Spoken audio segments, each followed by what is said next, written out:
Freedom. Oh, freedom. Gal underneath a past the ammunition, let all the world go free. You know, children wonder about what, secret be? You're not rich with the gonna get cheap. If people think you're not lie about the one you're be, then crack your teeth.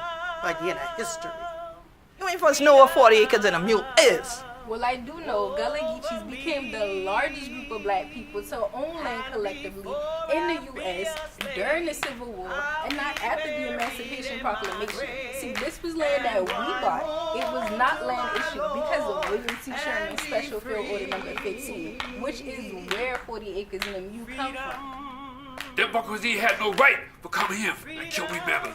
They had to drag them people to out the street. No, it's time for we for fight.